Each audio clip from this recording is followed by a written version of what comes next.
اللہ رب العزت کہتے ہیں لَهُم مَّا يَشَاءُونَ عِندَ رَبِّهِمْ، اب جو دل چاہتا ہے کر لے. ذَلِكَ جَزَاءُ الْمُحْسِنِينَ، تیرے اس سچ کی وجہ سے اللہ رب العزت کہتے ہیں تجھے بہترین بدلے سے نوازیں. کائنات میں سب سے سچا ترین انسان آپ صلی اللہ علیہ وسلم کی ذات اقدس ہے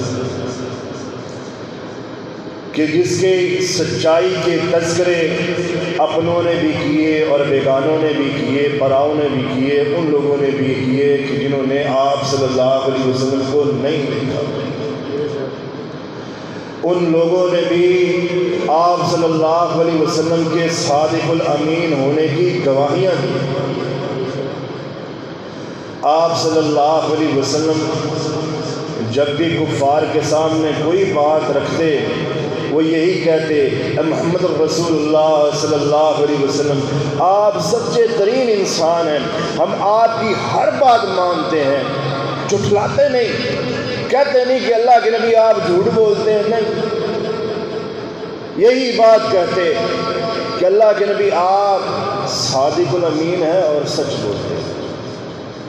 جناب محمد رسول اللہ صلی اللہ علیہ وسلم کے پاس جب پہلی بار حضرت جبرائیل علیہ السلام آئے نا، اللہ رب العزت کا پیغام لے کے وحی لے کے آئے،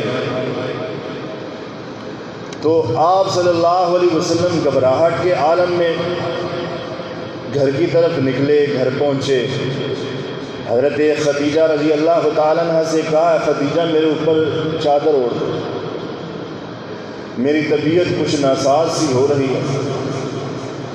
ماں خدیجہ نے چادر ڈالی اور یہ بات کہی اے محمد رسول اللہ صلی اللہ علیہ وسلم آپ کائنات کے سچے ترین انسان ہیں، انصاف کرنے والے ہیں، آپ نے کبھی کسی کا نقصان نہیں سوچا اور نقصان نہیں کیا.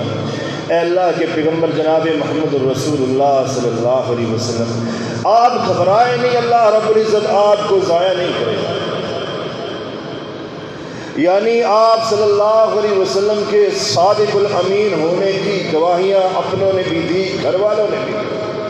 کیونکہ گھر کا جو انسان ہوتا ہے سب سے زیادہ انسان کو وہی سمجھتا ہے کہ میرے گھر والا انسان کیسا ہے، میرا بیٹا بیٹی میری بیوی کیسی ہے، کتنا سچ بولتی ہے. یعنی اللہ رب العزت نے گھر سے بھی تصدیق کروا دی کہ محمد رسول اللہ صلی اللہ علیہ وسلم گھر میں بھی سچے ترین انسان ہیں.